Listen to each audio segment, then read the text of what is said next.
Hey there, I'm back doing a repair on an Ibanez bass that needs new strings. The neck is bowed. It's a 6 string. So I don't know if you know this or not. 6 string basses have 2 truss rods like 8 string guitars. Think about it, you got a wide neck. You want enough truss rod tension to control the neck relief, the bow and whatnot. So this one was bowed real bad with tension on it. So I put a little tension back in the rod. My strings are off right now. I took the first set of strings off. Just kind of going to go through it and make sure it's all good to go here. But I do want to give the rod just a little bit of another look, make sure everything's okay. Yeah, these rods, you get 2 rods in a bass, like this, and it can really help with all that. Think about all the tension that that a six string bass or a 8 string guitar would have versus your standard instruments. There's all kinds of tension in standard instruments anyway, so you up that adding the extra strings to them. So I'm just gonna make sure there's plenty of truss rod there to keep this guy's neck where he wants it playable, because it really wasn't. I mean, it was a nightmare. It's kind of one of those things, they get nasty. First things first, though, I've got the strings off. One thing I do for everybody is I clean the frets, polish them up a little bit, and I use that 4/0 steel wool, the fine stuff, the 4 zeros. That stuff, the finishing stuff, is great for cleaning fingerboards, cleaning fret off, making them smooth again. There's a lot of crap that builds up from our fingers. We eat Cheetos, we play our guitars, and there's nasty crap everywhere, So I'm just going through and gonna go ahead and scrub these frets and this fingerboard a bit. The fingerboard's not too bad. The frets are a little corroded, then it happens every time I change strings on my guitars. For the most part, I'll do this too, just to make sure. If it's a real frequent string change option, so one of those deals, I won't do this as much. I don't do it every time I change strings, but if I notice there's work to be done, I'll do it, just because I want to keep those frets as nice as possible. What I do with lemon oils, I just keep a nice oily rag here, paper towel or whatever, and I put it on the towel and I rub it into the board. I'll show you real quick the difference. As I'm rubbing, you'll see it starts to shine real nice, and when I'm done, I'll show you it again. Once it soaks in, it's going to look even healthier. This stuff is pretty dry, so that neck, it's going to want the rosewood board or whatever species of rosewood they're using now. It's going to want that oil to condition it to keep it healthy. If you ever look at a darker fingerboard and it looks kind of like gray, dusty, icky, that means it's either got crap on it or it's dried out. In a lot of cases it's both. So, clean it, scrub it down with a steel wool, get all the crap out of there or whatever, scrape it if you have to. Some credit cards work too if you're in a real pinch and the stuff's gunked on there. But you can really help your fingerboard come back to life that way, and I would recommend you try that at some point. Okay, so let this soak in a minute, kind of just take the excess out. I don't want it pooled on there, that's ridiculous. If you look at your instrument, there's pools of oil in the fretboard. That's not right. You don't want anything gathering, you're just trying to condition it. So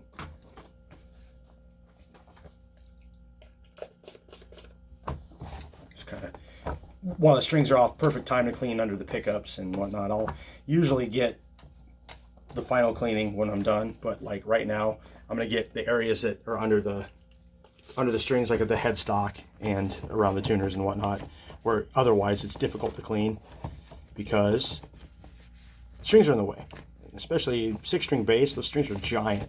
You're not going to move them around and get them out of the way. Now here's the sat a little bit. You see that fretboard looks a lot healthier. That's what you want. You want a shiny, good looking fretboard. It will lose some of the shine, the oil will dry, but at least it should stay dark. If it doesn't, I hit it again. Do it as much as you need to. You don't want to under condition it. You know, there's only way to like over condition it is to have pools of crap on your bass or your guitar, and that's not what we were gonna have happen.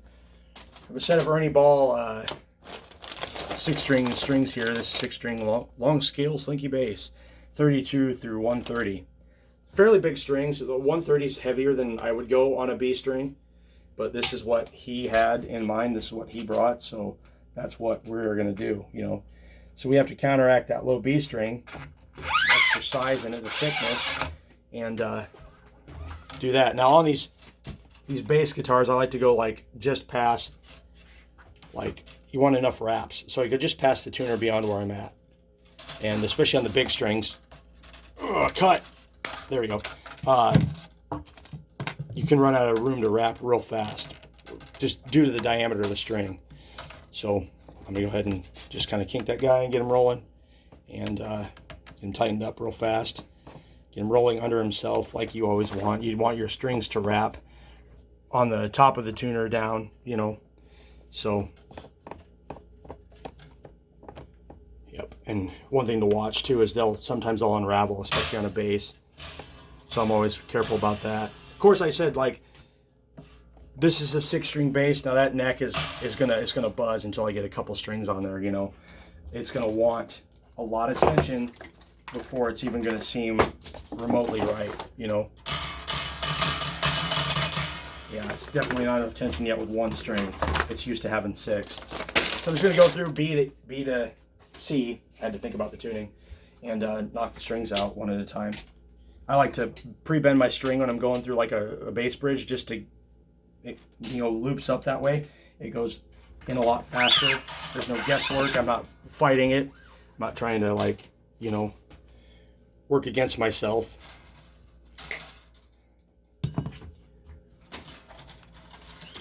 But that basically just rinse and repeat here, you know, string by string. Ultimately, we're going to have to see what it once I take the thing up to pitch, what the neck wants to do. You know, like I said, I tightened the rod previous to taking the strings off just to see what would happen, or the rods, I should say. I did give them a little more, and has sat without tension, like right there. Just those 2 strings are starting to pull the neck, you know, this way already. And I'm not sure what pitch that's at. I need to grab a tuner, you know, eliminate the guesswork and just bring it to pitch properly. Sometimes I just get in a hurry and really just go. A string going on now. There we go.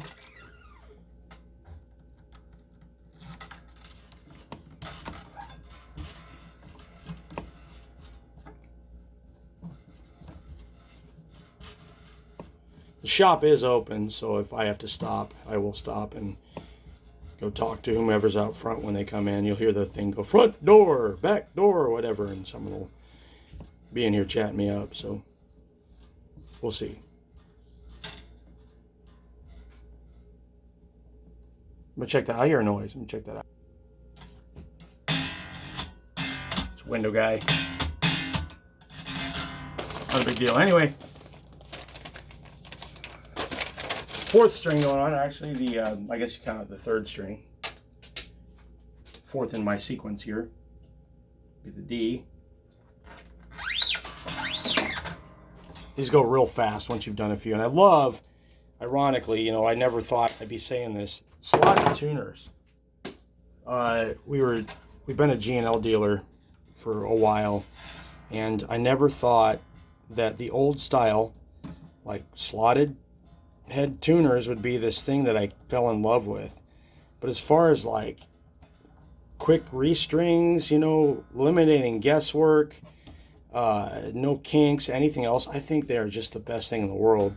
I've really come to like them. If I don't have locking tuners, I'd like to have slotted tuners, which is counter to what I'd always considered, you know, to be the best, you know, modern new stuff. You know, that old design is super easy to work with, you know, and I really, really appreciate that, you know. To each their own, though. I couldn't tell you what you should do with your instrument, but I really like the slotted tuners. I considered at one point converting to, if I didn't do locking tuners, just doing all slotted tuners. Which a lot of times, you know, for guitars, I haven't found many that are in black or black chrome, which is what I usually use, ready to go for like a reverse headstock or whatever, you know, which would be cool. But I guess you just buy left-handed ones and go.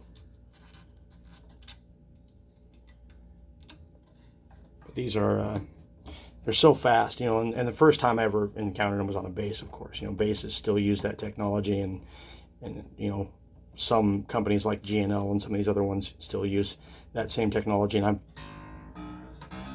thrilled, actually, with it. I think it works great, in my opinion.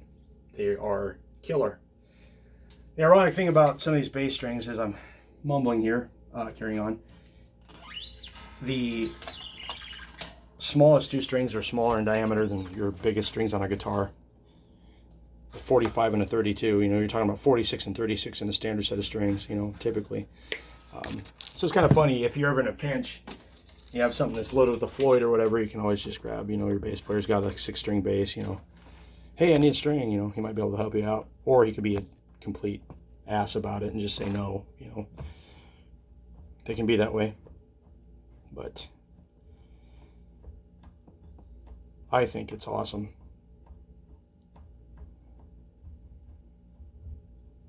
That you have the options. And I've used bigger strings out of these bass sets for like trying alternate tunings. Like a 75 or an 80 or something, drill a hole through a peg head and tune down, you know, to like stupid low tunings. Okay, I need to find a tuner, see who's at the front door, because I hear him coming in now. And then I'm going to quickly finish this guy up, tune it, check the intonation. Behold the elder statesman of snarks. I almost said sharks. This guy's been with me forever, all faded and everything. These clip-on tuners in general, handy, great. I often have a hard time reading the lower strings, and I'll use a plug-in tuner when I have one. I've sold through everything, so I need to get some more ordered. But these guys get the trick done, or get the job done. They do the trick, all that other silly stuff. Clip it on and go. See how close I am. A sharp. That needs to be a C, right?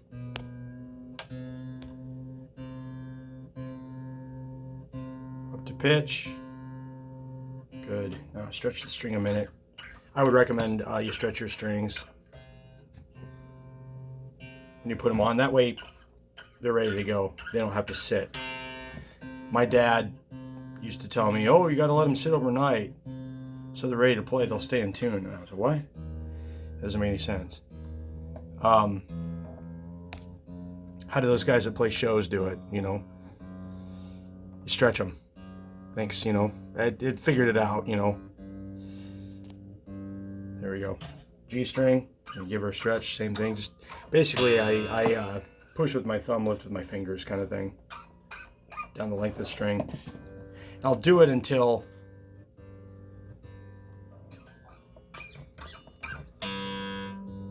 once you check tuning and it's stable, it's good. Smaller strings typically are going to take a little longer. Don't think that's right, do you?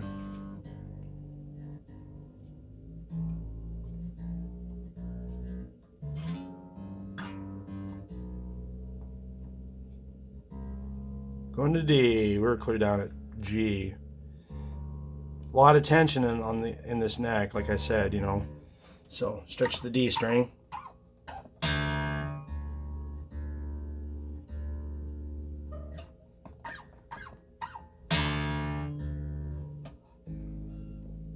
A, we're only half step off there. That's pretty good. I think I ironically, every time I tune a guitar without, you know, a tuner, for some reason I'm always like perfectly at E flat. Maybe it's all that Malmsteen crap I listened to growing up.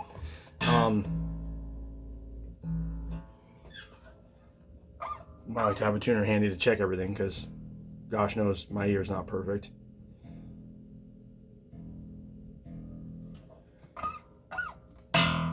Zod knows, I should say, right? Good old fat E. All right, for B.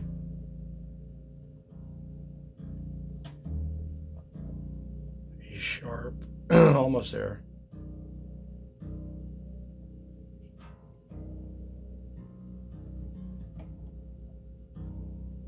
We got it.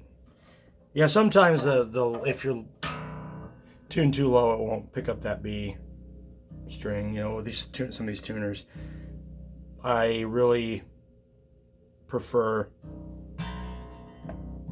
sending a signal via the output jack to an electronic tuner, but I just don't have the option today.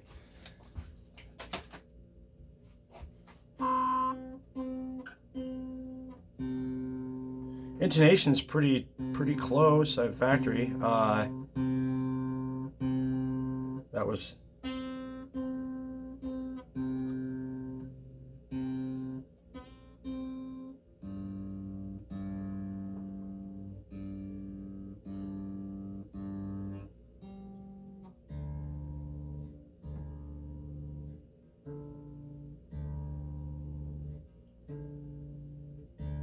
that one wants to fall, that D string. Let's check the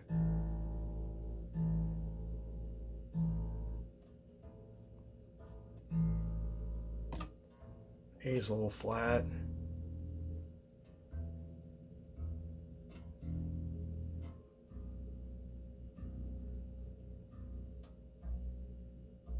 B sharp. Okay, so kind of just got to adjust this intonation real quick. A lot of that too can have to do with string height, so I'm going to make sure I've got these where I want them, saddle height wise. And then those are done via a little truss rod wrench. And you want to take those down evenly. I'll see guitars come in where everything's all messed up, you know. One leg's of the saddle is way higher than the other and all that other stuff, and that's just not good, and it's going to affect your intonation, your playability, everything else. So I try to take everything down evenly, uniform, and they should follow the radius of the fretboard. So your middle ones should most certainly be higher than the outer ones.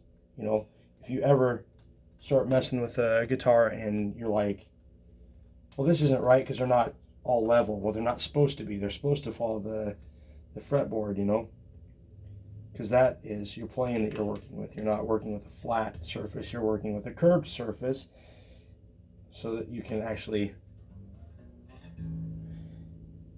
fret and it accommodates your hands nicer. I don't know how many of you have played older guitars with like really small radiuses, but they're super comfortable for certain things. You know, they work really well for chording and a bunch of other stuff, like as far as like hand comfort. I had a Legator Telecaster in here with a baseball bat for a neck, and it had a really short radius, like what, 7.5, 7.25, and that thing was absolutely comfortable to play. Counter to my whole life's experience being wide, flat, fret, you know, guitars, the whole Ibanez, Jackson,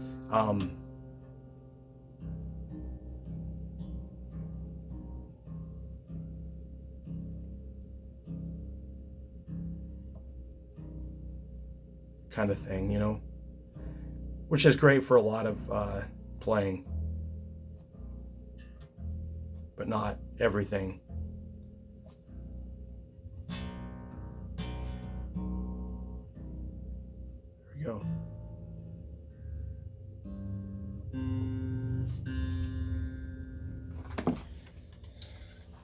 Action's much more reasonable. Before, this was just a nightmare. It was unplayable.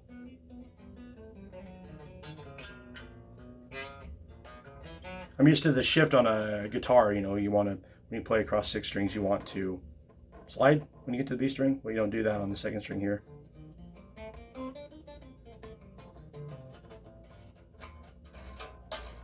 Yeah, bass players are freaks.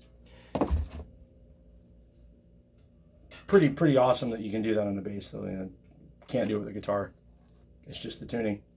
I mean, you could tune your guitar that way and learn to, you know, learn new chord shapes and stuff. It'd be kind of cool, right?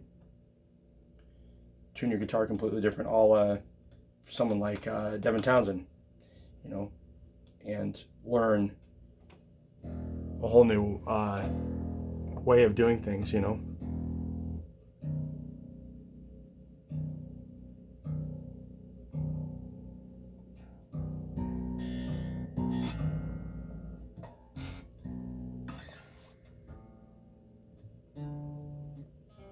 Yeah, that helped the intonation because the saddles were higher than they needed to be for this setup.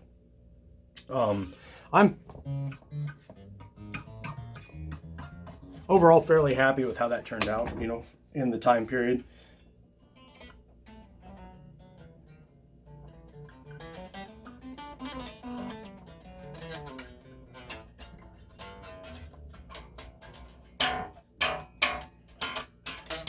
Yeah, that's actually pretty nice.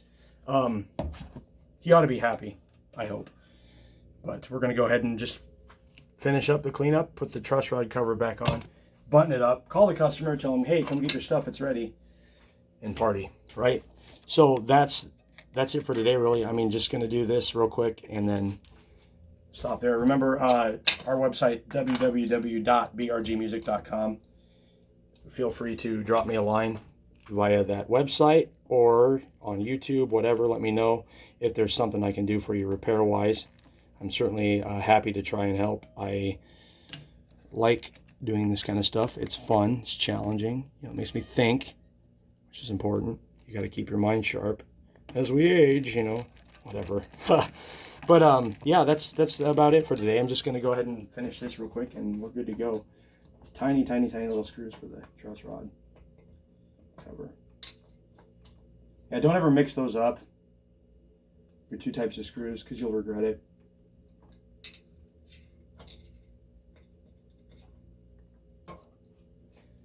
Because you end up oversizing your holes, and then you have, or you strip a screw trying to drive it in to a hole that it's not made for, you know. There's quite a bit of difference in size, you know, typically between your pickguard screws and your truss rod cover screws for a reason, you know. You want a smaller screw up there anyway because you don't have the same amount of wood to drive through, and it's aesthetically nicer to not see giant freaking screws sticking out of your headstock of your guitar, in my opinion. I might be mistaken, but that's just how I feel. Anyway, good to go. Gonna quickly wipe her down and give this guy a quick, drop him a line real quick and tell him to come get his stuff. He should be pleased with the way that plays. Now, yeah, go ahead and I look over the whole instrument too, kind of wipe it down, because, you know, you want someone to leave with something that feels good. Feels good, looks good, you're happy with, you know. Yep, definitely a huge improvement. This thing was a nightmare to play before. So I think we're going to call that good. All right, thanks for watching. Remember, www.brgmusic.com. I'm Ben. Feel free to drop me a line, look me up, and if you need anything done, just let me know. I'll take it in and work on it as fast as I can and get it shipped out. Our phone number is 515-329-0120. Be sure to like the video, subscribe if you'd like. I'm going to keep doing stuff all the time, showing you new things. So I've got some other projects to do that should be really interesting. I think I mentioned in the last video about a 6-string bass converted to a guitar with some Fishman influence pickups. That's going to be weird. So that'll be fun to do, but that's the next one I think in the list, unless I have another string change or something walks in, something fast that doesn't take me a whole afternoon. But anyway, enjoy. I hope you like this. Bye.